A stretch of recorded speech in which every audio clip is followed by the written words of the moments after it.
예, 원장님.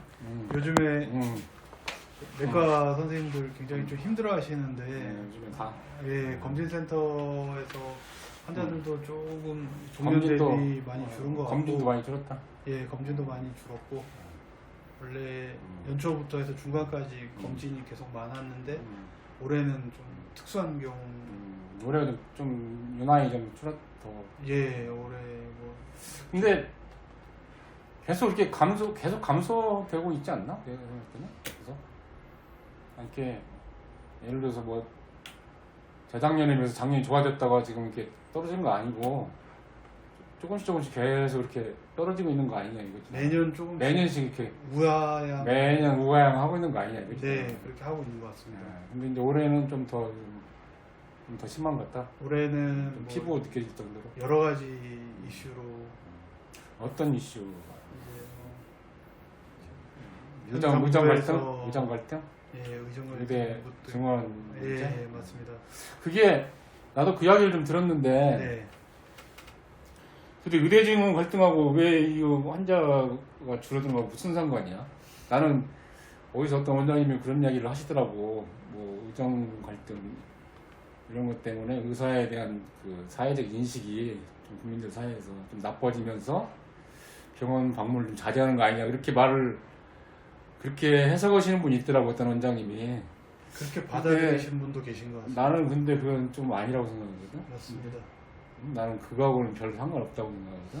근데 그렇게 생각하시는 원장님도 꽤 있다 이거지 지금. 예, 그렇게 생각하시는 원장님도 계시고 사측에서는 3차 기간을 이제 병원을 방문을 못 하니까 이제 개인 병원에 방문이 오히려 더 늘어야 되잖아. 활성화가 될 거다라고 하는데 현실은 그렇지 않고요. 아, 원래는 지금 3차 병원이 지금 전공의도 나오면서 병원 병실, 뭐 수술실 가동률도 뚝 떨어지고 그러니까 이제 거기서 못 갈 환자분들이 원래 1차 의료기관으로 1, 2차 의료기관으로 이렇게 오히려 와서 좀 더 늘어야 정상인데 맞습니다. 전혀 그런 낙수 효과가 없다 이거지. 낙수 효과도 얘기하는 거에 그래서 체감이 이제 안 원장님들은 일부 원장님들은 이게 지금 어떤 의정 갈등 때문에 네. 왜 의사에 대한 여론이 좀 나빠져서 그런 거 아니냐 이렇게 생각하시는 분도 있다. 여기. 또 다르게 해석하시는 분도 또 있어? 혹시 다른 의견 가지고 계신 분? 이제 뭐 경제적인 부분이 어떤 부분입니까?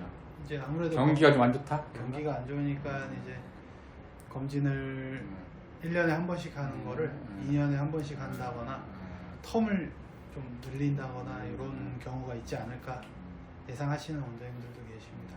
또 다른 의견도 있어? 또 혹시 또 다른 의견 있어? 또 있어? 그거 말고 없지 뭐. 없는 것 같습니다. 둘 중에 하나니까?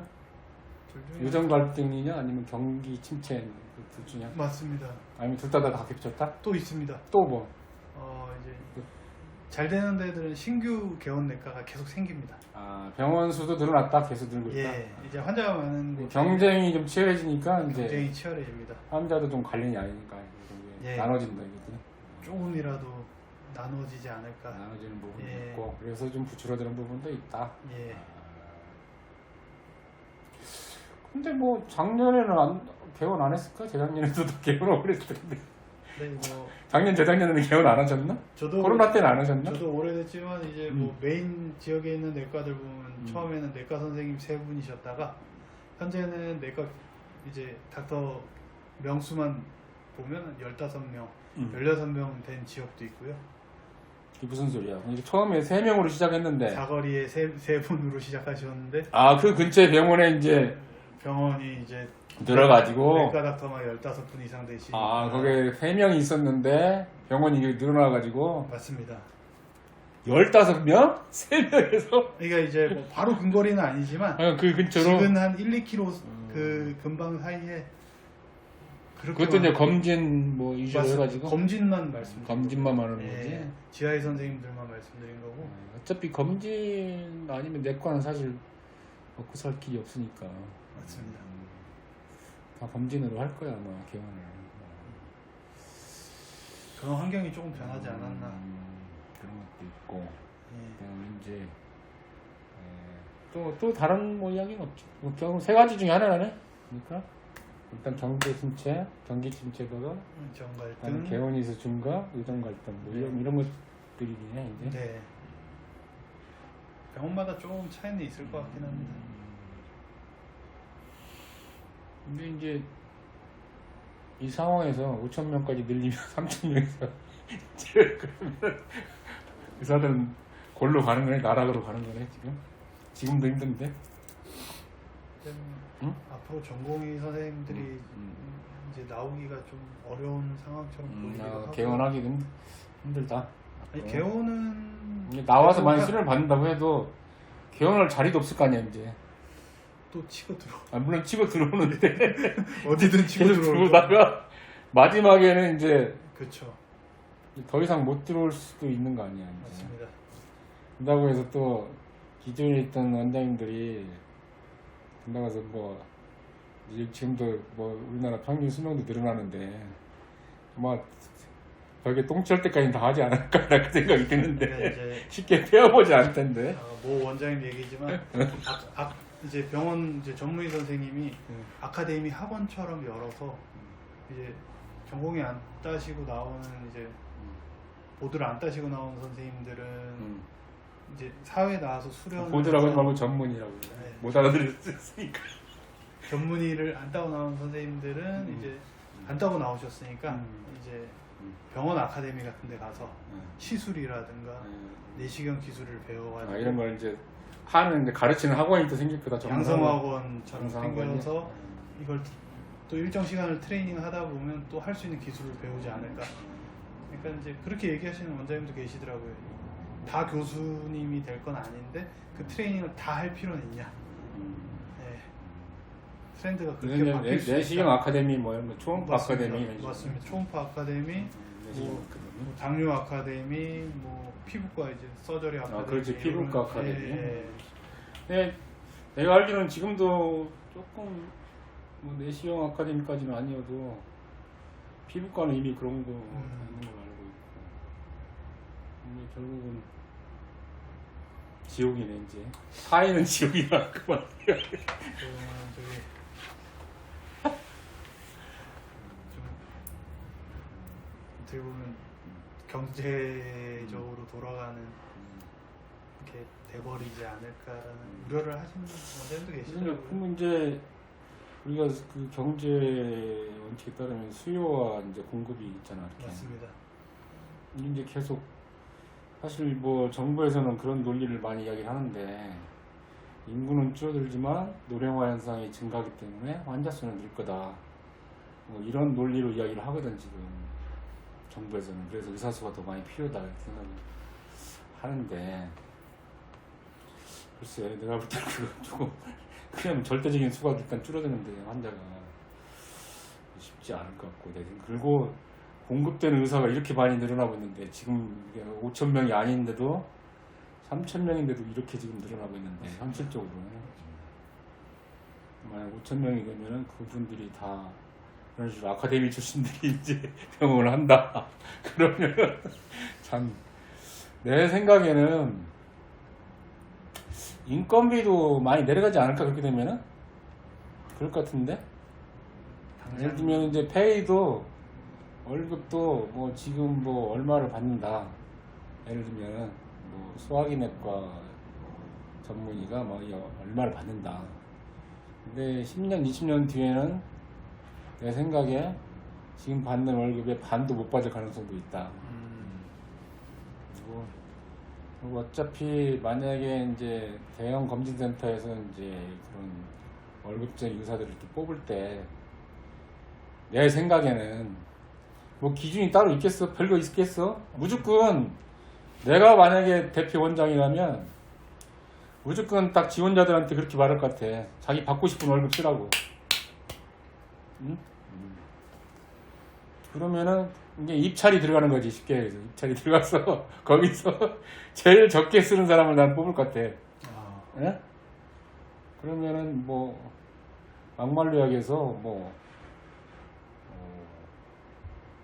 예를 들면 뭐 300만 원 뭐 이렇게 쓰는 사람도 있을 거라고 내 생각에. 나는 그렇게 예측을 해 정말로. 뭐 300, 뭐 500만 원, 300만 원 뭐 이런 식으로. 뭐 200만 원도 있을 수 있다 생각해. 200만 원도 막말로 해서.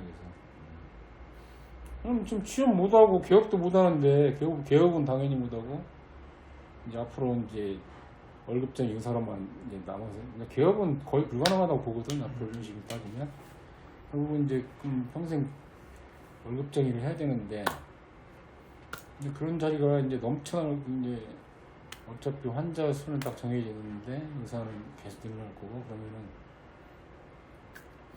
그런 식으로 해서 나중에 정말 뭐 한 300만 원, 500만 원 뭐 이 정도 말고요. 물론 이제 우리 이제 구독자님들이 들으시면 300만 원, 500만 원도 꽤 큰 돈이라고 생각하실 수도 있는데 맞습니다. 근데 이제 한 가지 우리가 간과해서는 안 되게 의사는 간과해서는 안 될 게 다른 직업하고 달리 이 의료 사고라는 게 있거든. 맞습니다. 의료 사고라는 게 있거든. 내가 과실, 뭐 오진을 하거나 이런 위험성이 더더구나 전문의 과정까지 안 받고 이렇게 나왔을 때는 그런 아카데미 출신들이 해가지고 했을 때는 전문의 과정을 밟아도 지금 오진이 꽤 있는데 사고가 그럴 가능성이 훨씬 더 높아지거든. 맞습니다. 그런 리스크를 안고 만약에 500만 원을 받는다. 정말 그건 답이 안 나오는 이야기거든. 내가 사고 한 번 나면 요즘에 보통 뭐 만약에 사망사고다 그럼 보통 10억 이상 이렇게 판결 나오는데 그걸 어떻게 감당을 할 것이냐. 그 의사들이 월급을 많이 받아도 지금 사실은 그런 여러 가지 리스크 때문에 쉽지가 않은 상황인데 근데 이제 완전 운명 괴담기로 이제 그런 식으로 갈 수도 있고 막말로 이야기해서 필리핀에서는 의사가 택시 운전도 한다고 하잖아. 그런 이야기 들어봤어? 들어봤어? 차라리 300만 원 받고 그거 일하는 것보다 택시 기사 하는 게 훨씬 낫다고. 그렇잖아. 그 얘기는 들어봤습니다. 뭔 얘기? 변호사가 뭐 택시 기사 말고 뭐 또 뭔 이야기? 뭐 변호사들이 어떻다고? 변호사를 쓸 수 있는 사람들이 많이 없다 보니까 이제 한국인이나 외국 사람들 가정교사하는 친구가 되게 많더라고요. 변호사 중에? 예. 변호사가 필리핀 변호사. 아 필리핀 변호사가 예. 필리핀에서 예. 한국인 어학연수 이런 거? 예. 그럼 변호사 아니어도 다 할 수 있는데 그거. 근데 이제 조금 더 받나? 학력이 뛰어나니까 조금 더 받나? 네. 이제 영어나 이런 지식 수준 자체가 높다 보니까 월에 한 40만 원 정도. 아 필리핀이 그렇다고? 또 우리나라는. 예. 변호사 쓰는 것보다 경찰에 돈 주는 게 더 빨라서 변호사를 잘 안 쓴답니다. 사실 우리나라 변호사도 지금 이미 나락으로 갔거든 사실. 이렇게 1000명 옛날에 우리 때만 해도 한 200~300명 뽑았거든 사법고시. 판검사 임명 숫자를 딱 맞춰서 뽑았다고 했네. 변호사를 아니 그 사법고시를. 그래서 이제 그 사람들이 되게 판검사 임명이 돼서 좀 일을 하다가 나오면서 이제 변호사 개업을 하기 때문에 어느 정도 경력을 쌓고 나오고 또 상대적으로 숫자가 적었기 때문에 옛날에는 변호사가 이제 굉장히 수입이 고수익 직종 중에 하나였지 옛날에. 그래서 뭐 굉장히 그 대신 이제 사법고시 되기가 하늘이 별따기였죠. 한 200~300명씩 뽑으니까. 맞습니다.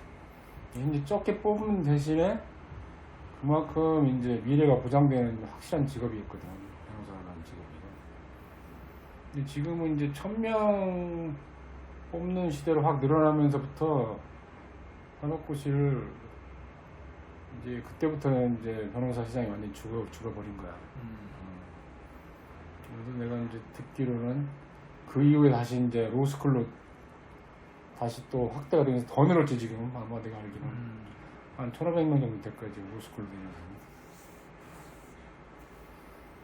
그러니까 이제 어차피 사건 수임 건수는 물론 조금 늘었겠지. 근데 인구가 감소하는데 무슨 장사로 지금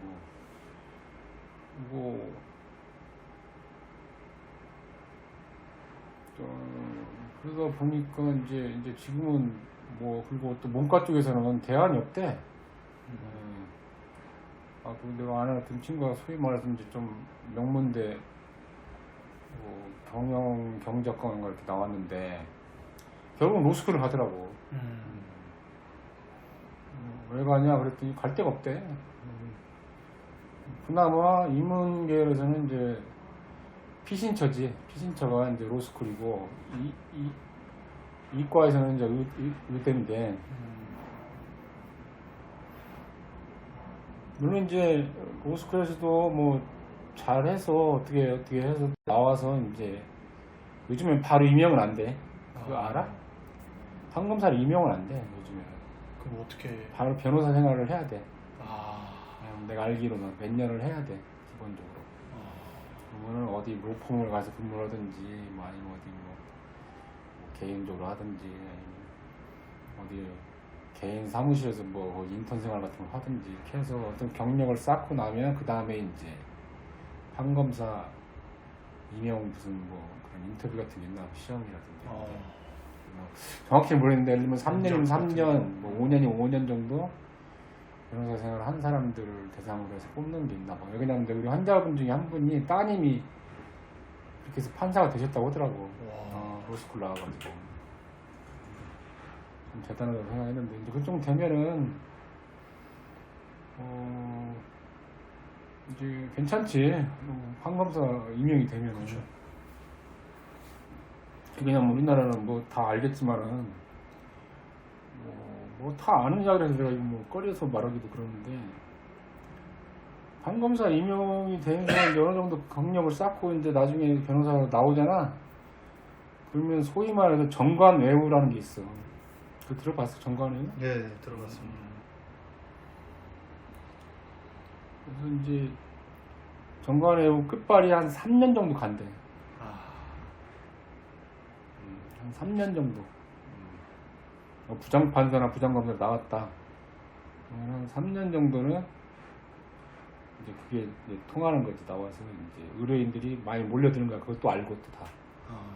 그러면 이제 이 사람한테 가면은 승소율이 높거나 민사소송 같으면 승소율이 높고 아니면 형사소송 같으면 이제 감량이 되거나 뭐 감형 내지는 네. 뭐 정말 운 좋은 무죄로 돌릴 수도 있고 유전 무죄, 무전 무죄. 근데 나는 개인적으로 정부에서 그런 거 많이 없애려고 그러잖아 지금. 뭐 정관외우 이런 걸 다 없애려고. 예. 별의별 짓을 다 하잖아 지금. 정관외우를 없애려고. 이건 정관외우가 다 있어. 다 있습니다. 이쪽 판검사만 있는 게 아니야. 그럼요. 대기업들도 다 있고요. 대기업도 있고 그다음에 행정부처 뭐 요직 이렇게 같은 사람들도 그렇죠. 다 데려가. 김현장에서 데려가기도 어디서 다 데려가. 맞습니다. 그 사람들 끝발이 아직 남아 있거든 아직. 그리고 그렇죠. 자기 후배들이 그 밑에 조직에 남아 있기 네. 때문에 네. 사실은 우리가 이게 진짜 나쁜 거긴 하지만 현실적으로는 이걸 없앨 수 있는 방법이 없어. 왜냐하면 내가 또 나 은퇴하더라도 나도 또 똑같은 대우를 받아야 되거든. 나도 또. 그렇죠. 이게 나쁜 건 줄 아는데 현실적으로는 참 이 정의란 무엇인가 여기서 나오는데 이거는 정의의 문제가 아니야. 이거는 내가 볼 때 이거는 우리나라만 있는 게 아니고 전 세계적으로 다 있을 거라고 생각이 들어. 그래서 이게 좋다 나쁘다 이거 떠나서 어쨌든 간에 그래서 이런 것 때문에 판검사 임용이 되면은 어쨌든 그런 노후 부장이 어느 정도 되기 때문에 괜찮긴 한데 이제 그게 안 되는 변호사들은 뭐 어디 판검사 일일이 없다든지 어디 로펌이라도 해서 가서 좀 거기서 좀 수습이라도 받았다든지 그런 게 아니면 사실 먹고 살기 굉장히 힘든 걸로 알고 있어 내가 알기로. 네, 그래서 이제 그리고 우리 때 내가 젊었을 때 정말 인기 있는 직업 중에 하나가 회계사였어. 넘버원이었어 회계사. 지금도 네, 지금 별로야. 지금 별로입니까? 지금 별로야. 내가 20대 때 나는 회계사가 뭔지도 몰랐어. 들어본 적이 없어 내가 회계사라는 걸. 근데 신문에 전문직 수입 넘버원이 회계사였어 그때. 와. 변호사 의사가 아니야. 회계사야. 그래서 내가 도대체 회계사가 뭐 하는 직업이지? 찾았는데 네이버가 있어야지 찾아보지 했는데. 그래서 한참 동안 몰랐어. 내가 회계사가 뭐 하는지. 나중에 알았지. 근데 지금 회계사 완전히 똥값 됐잖아 지금. 그냥 기본 자격증이 요즘에는 응? 물론 뭐 그렇게 쉬운 건 아니지만은 옛날에 비하면 왜 쉬워졌냐 회계사가 그러면. 근데 내가 알기로는 회계사도 옛날에 한 100명 100명 많이 뽑아 200명 이렇게 뽑았던 것 같아. 희소성의 가치가 있었던 거지. 이거 지금 아마 1000명 이상 뽑을걸. 그러니까 그리고 경제 논리에 뭐 맞설 수 있는 직종이 없어. 수요에 비해서 공급이 넘치면 그 직업이 영원히 갈 수가 없어. 회계사 요즘에 내가 알기로는 결국은 뭐 대부분 다 세무사 하게 되고 대부분 이게 이제 원장님 의대 종원이 계속 이렇게 될 것 같으십니까? 아무도 예측을 못하는데 예.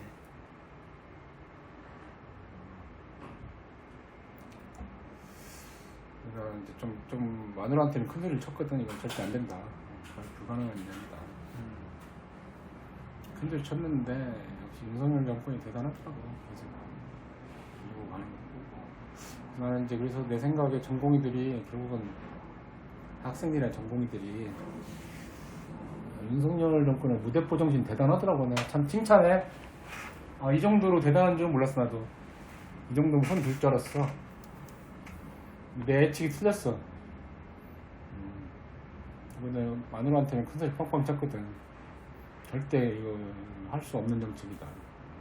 그리고 전공의들이 나가면 종합병원은 절대 돌아가지 않는다. 나는 확신을 했거든. 근데 지금 돌아가잖아 지금. 난 그게 참 신기해 지금 돌아간다는 게. 근데 수술이나 입원 환자가 엄청 줄었겠지 당연히. 맞습니다. 근데 나는 확신을 가진 게 전공의들이 없으면 이걸 절대 환자 입원을 시킬 수가 없어.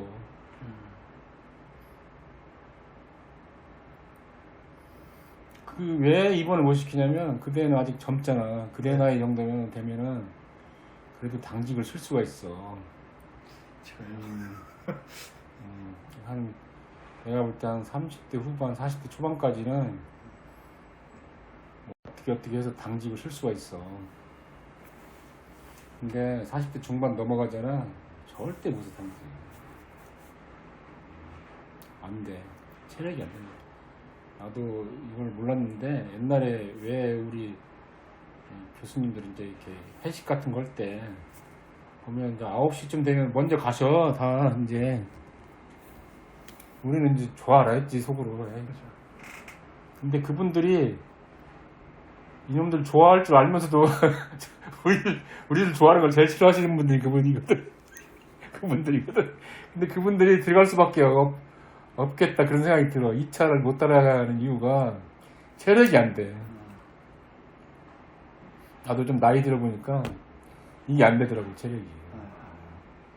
그 내가 사실은 이제 엊그저께 토요일 날 뭐 이런 말까지 나왔죠.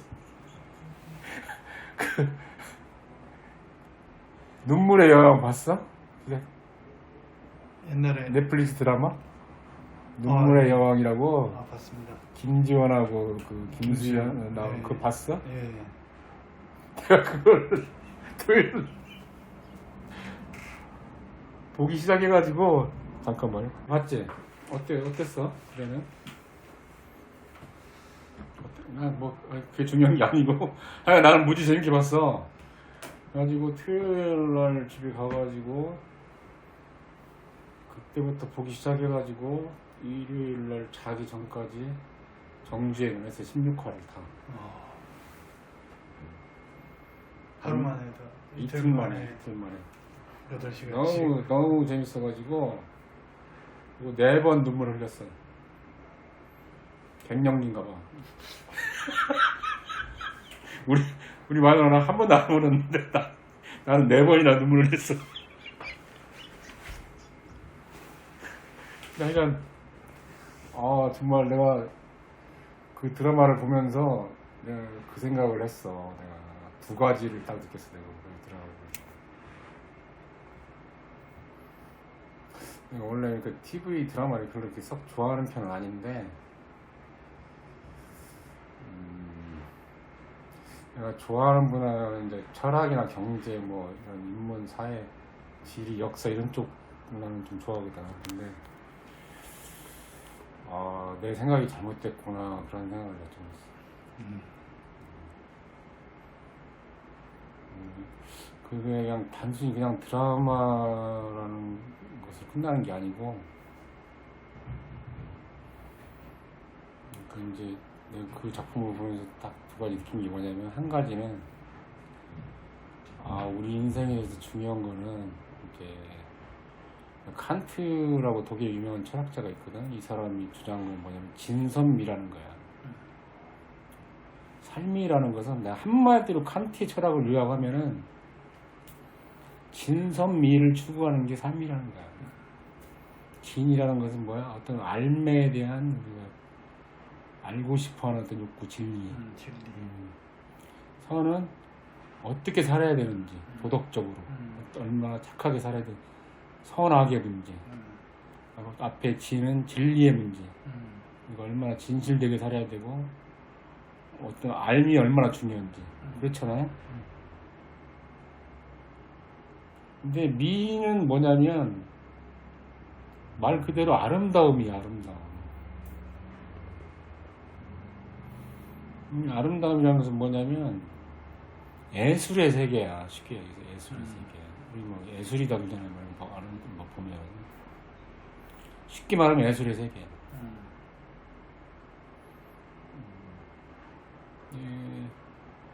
뭐 우리가 뭐 굉장한 영화라든지 어떤 연극이라든지 아니면 어떤 음악을 듣는다든지 아니면 어떤 가수 뭐 옛날에 내 미사리 가서 이렇게 라이브 이렇게 음악 같은 거 듣는다든지 뭐 현장 가서 어떤 음악 듣는다 뭐 이런 어떤 건축물을 본다든지 위대한 뭐 유럽에 가서 보면 이렇게 여러 가지 막 위대한 그런 조각상들 막 이런 거 건축물들 막 이런 거 보면은 나도 모르게 이렇게 감탄사가 나오거든. 이렇게 이 삶의 축에서 굉장히 중요한 부분의 하나더라고 이 미라는 게.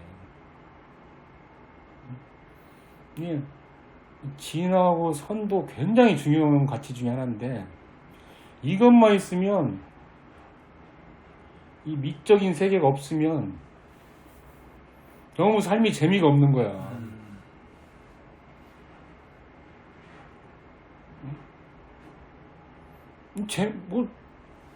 뭔 재미로 살아, 정말 어떻게 보면은. 근데 우리도 이렇게 일도 중요하지만 일도 하고 뭐 일도 중요하지만 또 여가 시간에 이렇게 책도 읽고 음악도 듣고 뭐 좋은 뭐 감상도 하고 뭐 하다못해 이 드라마 나는 옛날에 드라마 우리 장인장모 맨날 드라마 보고 그러는데 내가 막 화냈는데 힐링이 되는 거야. 힐링. 어떤 부분? 정화가 되더라고. 아까 내가 눈물 4번 흘렸다고 했잖아. 네. 보면서 내가 감정이입이 되면서 주인공의 마음에 내가 감정이입이 되면서 막 눈물이 나면서 내 마음에 정화가 일어나더라고. 그래서 내가 이 너무 미적인 부분에 대해서 너무 그동안에 내가 너무 좀 우습게 생각했다. 어떻게 보면 만약에 이 미가 없으면 이 세상은 너무 좀 재미없고 너무 허무하고 뭔 재미로 살아 쉽게 무슨 낙으로 사냐고. 물론 뭐 맨날 무슨 뭐 공연 같은 뭐 이런 예술적인 삶만 사는 거 그것도 문제지만은 그래서 이 세 가지가 이제 균형을 맞춰야 되는. 내가 다시 한번 특히 미라는 이런 엔터테인먼트도 포함이 되거든요. 엔터테인먼트. 그래서 난 이제 미라는 걸 엔터테인먼트로 좀 다시 말을 좀 바꿔서 이야기하겠는데, 그래서 이런 부분을 간과할 수 없겠구나 우리가. 그거 하나 좀 느꼈고, 또 하나는 이제 주인공이 그 김수현이 법대 출신이잖아. 서울대 법대. 변호사. 변호사. 네. 이제 법이 참 정말 법 하면 이미지가 딱 그렇잖아 우리가. 좀 딱딱하고 재미없고. 재미없고. 저런 걸 왜 해? 근데 아니더라고 내가 보니까. 우리 처남도 플렉스를 나온 게 아니고 우리 처남도 서울대 법대 나왔거든. 근데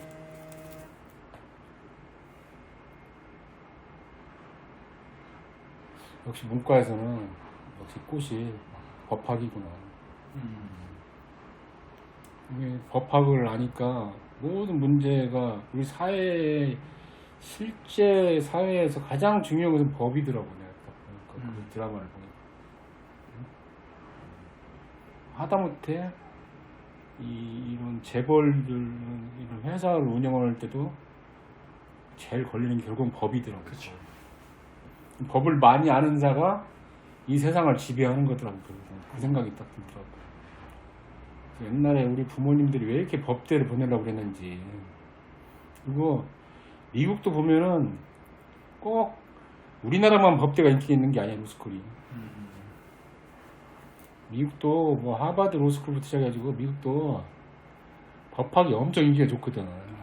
유럽도 그렇고. 옛날에 보면은 19세기 뭐 이전까지만 내가 알기로 마르크스 같은 철학자들도 내가 알기로는 확실치 않은데 걔네 부모가 원래는 법대로 보내려고 그랬어. 마르크스를.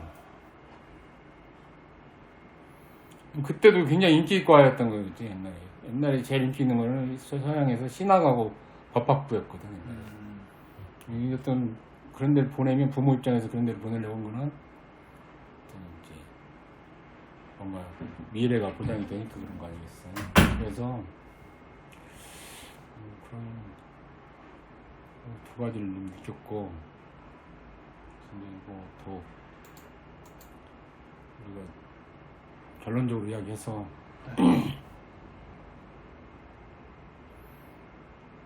그래서 이제 그 당직 못 써. 나이 드신 그 선생님들은 당직 절대 못 써. 내가 수술을 했는데 그 환자를 입원을 시켰는데 누구한테 그걸 맡기냐고. 젊은 전공의들이 그거를 맡아서 그 케어를 하기 때문에 수술을 할 수가 있는 거지. 수술 후에 무슨 일이 벌어질 줄 알아. 맞습니다. 수술하고 싶어도 못 하신다니까 이분들이. 근데 자기가 당직까지 수술하고 당직까지 있었는데 어떻게 그걸 해. 수술도 많으실 텐데. 내가 볼 때는